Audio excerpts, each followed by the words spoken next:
You're listening to Pushing the Envelope, Life at the Cutting Edge of Customs Innovation. I'm Tom Muller with the Cross-Border Research Association.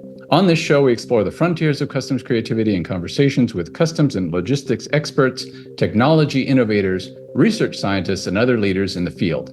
Industry insiders call this show the Pencast because it's part of PenCP, a network for boosting customs innovation funded by the European Union under the Horizon 2020 program. Today, I'm very honored to be speaking with Gerassimos Thomas, Director General of the European Commission's Taxation and Customs Union Directorate, and one of the leading thinkers and actors in the process of EU customs reform. Mr. Thomas has previously held senior positions in finance, energy, and elsewhere at the European Commission, as well as serving as Deputy Minister for Environment and Energy in his native Greece. Also, he's been an investment banker, an assistant to the Commander-in-Chief of the Greek Air Force, and many other things as well. Hello, Mr. Thomas, and thank you very, very much for joining me on Pushing the Envelope. Thank you very much, Tom. Very good to join you here today.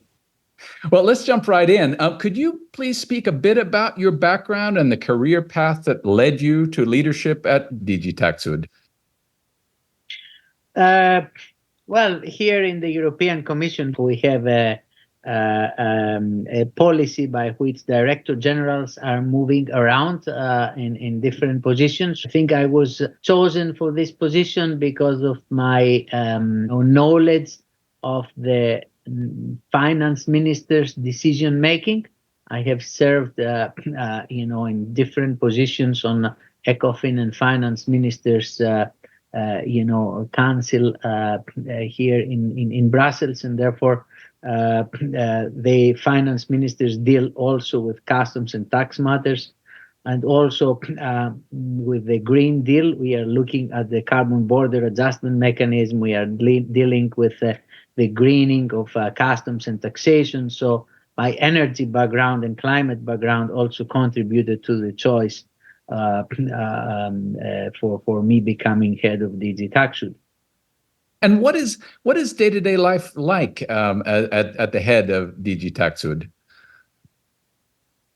Well, we have the job of, on the one hand, let's say, making proposals on issues of taxation and customs that are on which there is value added to deal with them at the federal level. Tax primarily a national competence. Customs is an area where it is divided between the EU policy and EU level and national level.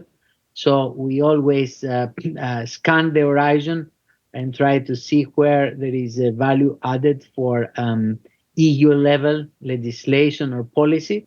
And then we make proposals and we try to get them negotiated and agreed by the member states.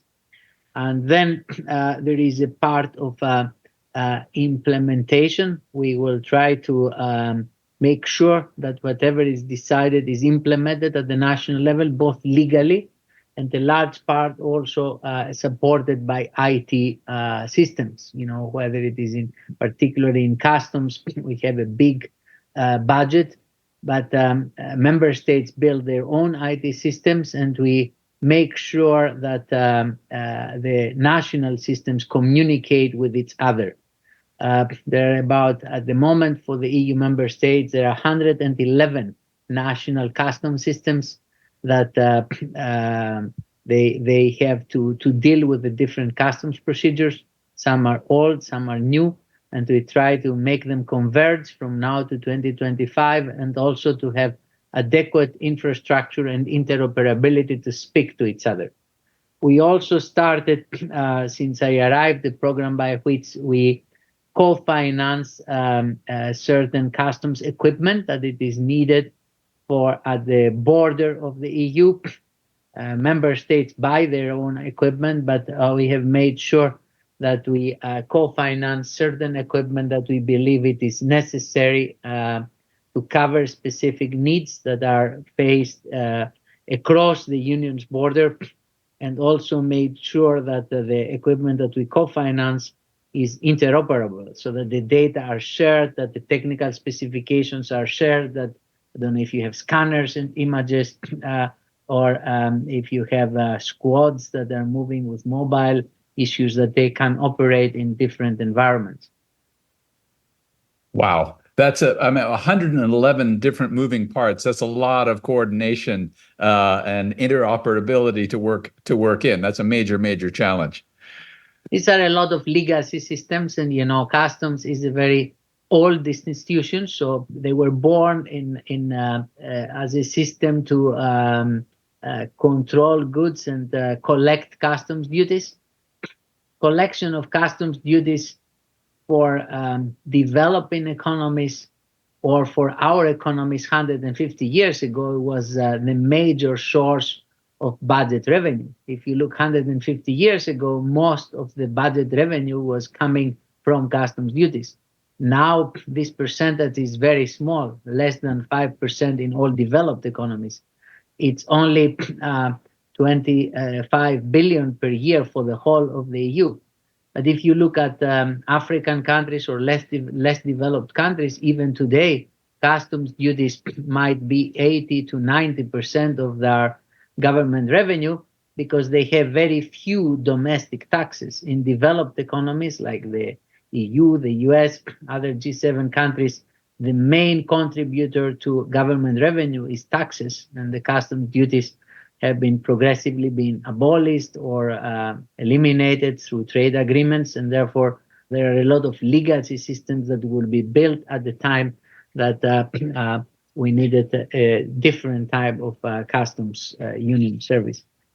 Understood. Now, Mr. Thomas, you're celebrated by insiders in the customs community as really one of the driving forces in the process of EU customs reform. How did you become interested in the issue of customs itself, and specifically the need for reform in the EU customs system? First, we saw a lot of gaps in the way that our border for goods is functioning. Second, we saw major trends in other countries around the world, Switzerland close to us, or Canada, in the US, in New Zealand, all over the world. And that is the first one, to look at the customs profession and how it evolves, and what the solutions technology can bring.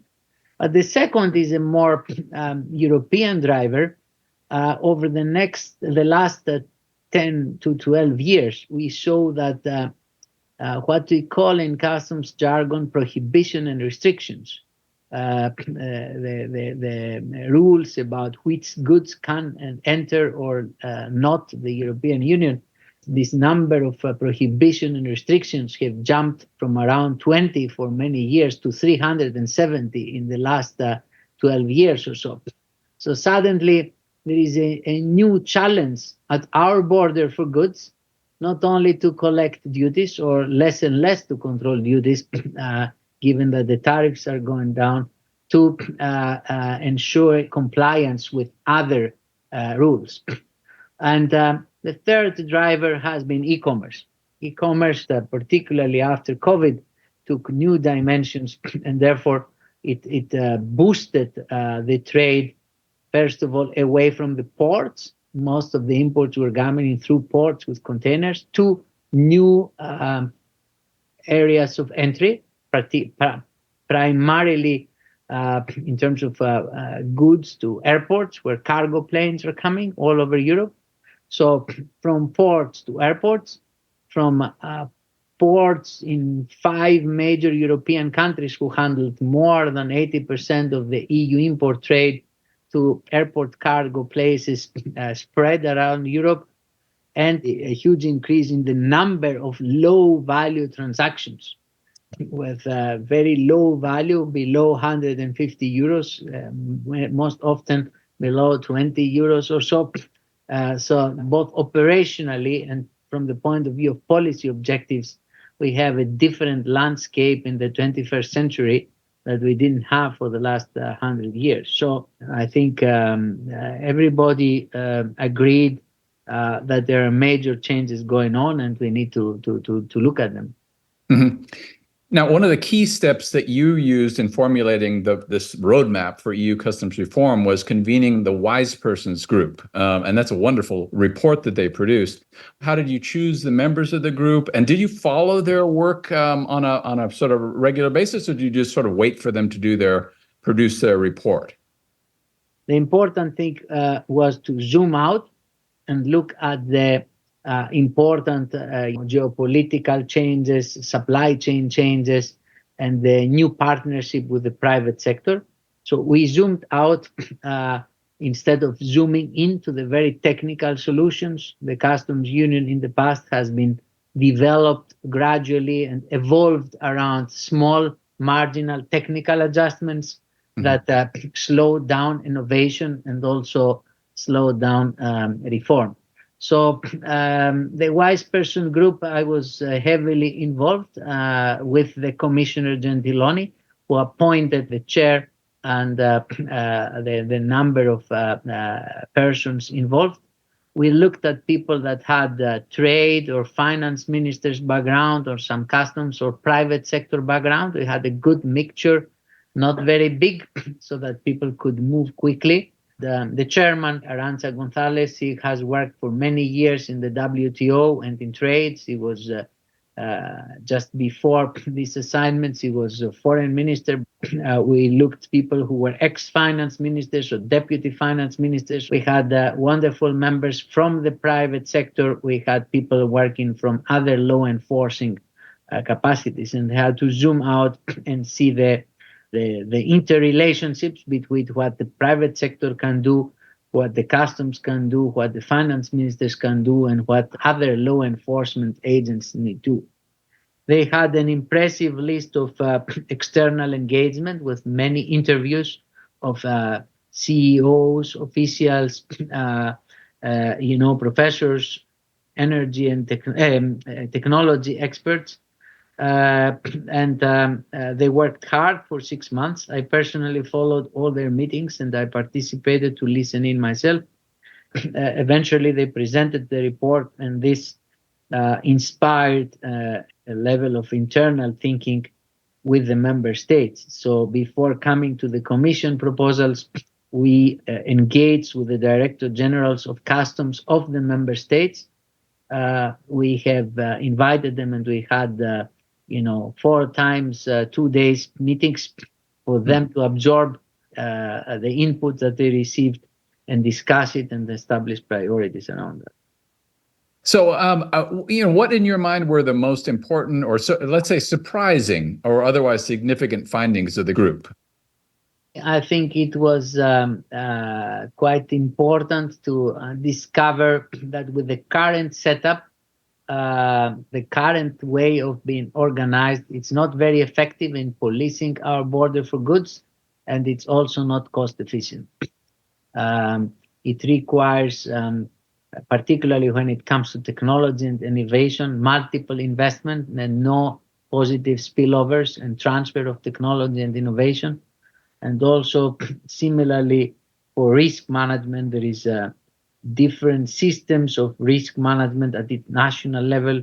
Risk information is not adequately shared, and therefore we do not have a common view of our common border. We are supposed to have a common border.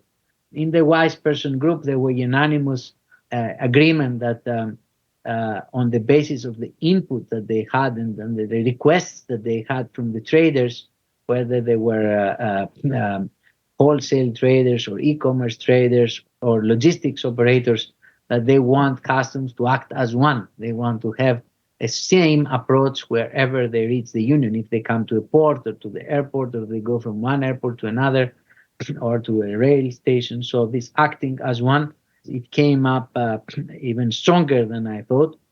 And the second aspect that came from this report, it was that in this area, you need the national and local knowledge and understanding and interaction. So we needed, let's say, to complement the national capacity to act locally with some kind of federal and EU level capacity to collect data, reduce administrative burden, and have EU risk management. So a lot of emphasis of efficiency and effectiveness. Do something that costs less. It's simpler for traders, but then it has more effectiveness when we control the risks. So the idea is that the trusted traders have to be allowed to operate much more smoothly than the other traders, and therefore it will allow us to concentrate, in controlling the risk where it really is. Obviously, the landmark report of the Wise Persons Group is a starting point, but then you need to implement it. The big job begins. It's one thing to have a roadmap; it's another thing to make the journey. So the EU Customs Data Hub is part of the reform process that grew out of this. And could you talk a little bit about that and about its overall aims and the biggest challenges to implementation, both technological and managerial? Well, in terms of managerial, what we argue is that if we are going to have a central IT and data system, it doesn't make sense to build it separately from the national systems. So the solution that we put together as European Commission is not to have an EU Commission data hub that continues to interact with national systems. It is to build a new system that it is federal in its entirety.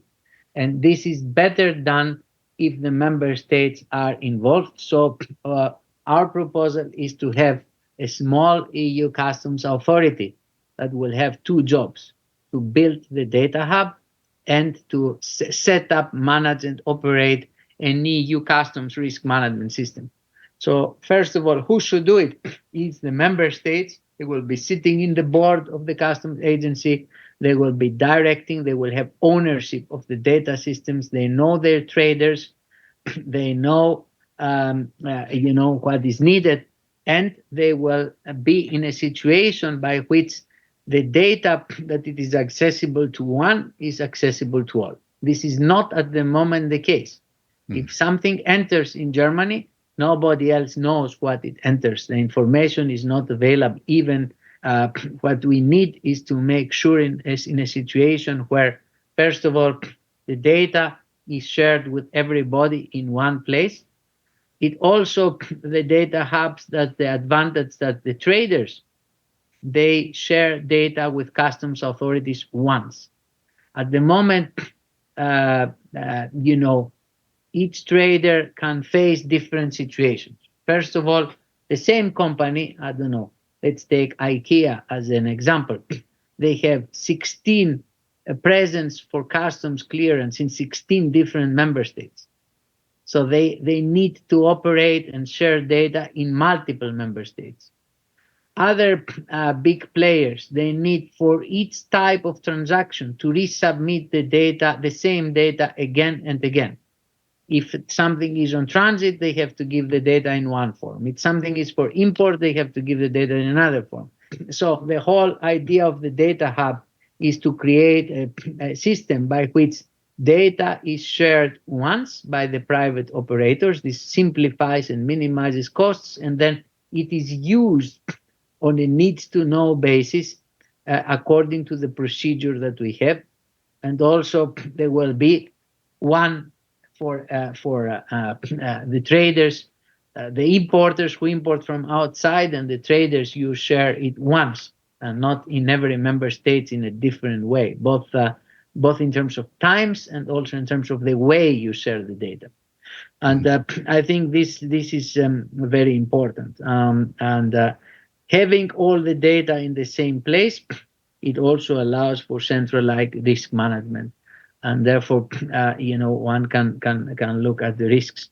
Last, the customs authority will be able to interact with other authorities. At the moment, if Europol has to talk about some goods or some drugs issues, it has to contact a lot of different customs authorities, while there will be one data repository and one authority that will be able to talk with other enforcement agencies, and this will be cost less for the private sector, less for the public administration, and be more efficient in terms of results.